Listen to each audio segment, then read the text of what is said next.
Hey guys, this is JJ with Express Workshops, and today I want to talk about using layers in Photoshop. I get this all the time that, well, I use Photoshop, but I never use layers.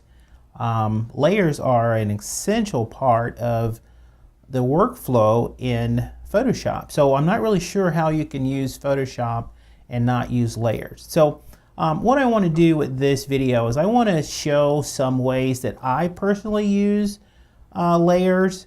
There's so many different ways of using it, and later what I plan on doing with some future tutorials is showing different types of layer and how they're used inside of Photoshop. So I'll just go through a brief way that I actually use it. Okay, so first of all, I have just a blank background here.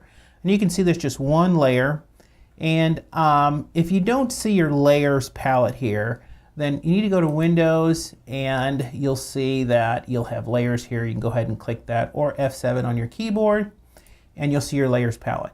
So one of the most simple ways of using layers is adding a layer. So if you look at your layers palette, you see down here on the bottom right hand side, it says create a new layer. So I'll click on that, and you can see on the layers palette that I did get another layer, and it labeled it layer 1. Now, one of the things that you want to get in the habit of doing, I must admit that I don't do it all the time myself, is whenever you make a layer, then you can double click on the name of it, and then you can name it whatever you want. So in this case, I'm just gonna call it test because that's what I want to call it. But on your actual work area here, you can't tell any difference because that layer that's on top of it is actually a transparent layer. Now, what I can do with that is I can go in and I can, let's just say I want to draw something on there. Okay, so I drew something beautiful, look at that, on this first layer. And one of the beauties and one of the reasons for using layers is I can now isolate it, that's what I really want to say, isolated layer to do things to it. So now I can change the opacity of that layer, all right? I can go to the background layer, which is a totally different layer. I'm going to change my color here just so we can see the difference. All right, then I'm on my background layer and I can go ahead and do something totally different. Now that's independent of the layer on the top. I can go back to that layer and change the opacity on that. And so now you see that I can move this layer independent of my background layer. Now that's just kind of the basics, the essentials of using a layer, creating a layer. I have some other examples here. Now here's a photograph that I did several years ago of myself. I was screaming at the clouds apparently, but I thought it would be kind of a cool photograph to use for one of our Photoshop classes. And what I did is that over here you can see that there are 4 other layers that I created on top of there. And each of those layers, when I turn it on, a little eyeball here, you can see that I added some hand-drawn effects to it. And I got another layer here. I put those little dots in there. And I'm not sure what I added there. I think it's on the other side here. Yep, on the other side, right in this area. You can see that. And then I did the other hand with the other effects. Now, the cool thing is that those, again, are all independent layers, and I can do whatever I need to with any of them. Let's just say with this layer over here, for some reason I thought that that needed to be a different blending mode, for instance. And we'll get to blending modes in a little bit later tutorial. Let's just say I go to soft light. Well, that's going to give me a little different kind of a look on that layer. If I go to, I don't know what we're going to get here, hard mix, you know, I'll get some other crazy effects. But anyway, the point of this is just basically I can separate these layers from the original layer and not have any kind of destruction of this original layer. And I can put those together, and so that will all look like it was done in one photograph. Okay, that's another way of looking at it. Here's a family that I shot, and actually the family was shot on a different background, but just for a tutorial that I did, I thought that I would put them on a different background. So I will isolate them so that you can see that's where I actually separated them from their background. And then I'll show this the background by itself. And you can see there's some sort of weird thing that I covered up here. I think it was a tarp that I used when I was shooting, but I knew it was going to be behind the family, so I didn't take any time to take it out. And on here, I actually used another type of layer. It's a layer mask, and if I go ahead and control and click on this, you can see the mask by itself. So this is the mask that I used to cover up the background on the original photograph that was there. So I can shift click on that and it'll get rid of that mask, and you can see the original that I actually used. And you can see a little bit of the background of the one that I put in. So you can separate your backgrounds and still keep the original background by using a layer mask on a layer. All right, that's another way of using it.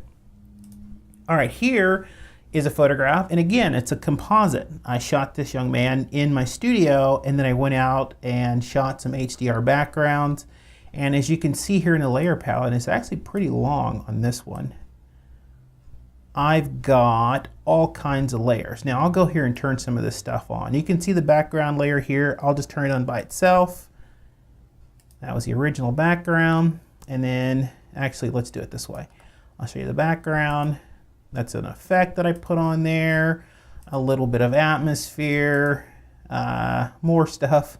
I'm not even sure what I had here. I desaturated it there. Curves on that one. Levels on that one. I brought in the actual layer for the character here, and you can see I could, if I've got this layer by itself, then let's see here, I'll go ahead and put it by itself. Then that's absent of the background. All right. And then as you can, if you look at the figure here, the next one is kind of a contrast on there, and just right up the line to make this photograph. There's some tinting in there. There's a texture here I'm going to put in, and then final kind of a vignette. So as you can see, all of those layers, now, no matter if they're just a transparent layer that I drew on, or whether those are masks like we had before, like this one, it shows the mask. Those are all layers, and they all have a function inside of Photoshop. And I can go all the way back down to my original shot here with this guy, and I'll go ahead and shift click this off so you can see. You can see there was the lights in my studio, there's the ceiling. So everything that I have here is non-destructive. I can go all the way back to this original layer and make any changes that I want to the original, and I still have all these layers in there. Okay, so let's get to another one real quick, which is the last thing that I want to show you. And again, it's all personal. This is one of the ways that I use it. I actually do caricatures. I draw them directly on the computer using a tablet. And this is just a sketch. This is the first sketch. And I just go in here and let me go back to my default color here and get in here. All right, so, whoops, I got a hidden layer here. Don't you hate when you do that when there's a tutorial going on? But anyway, I've got this, so I can sketch on this layer. I'll undo that.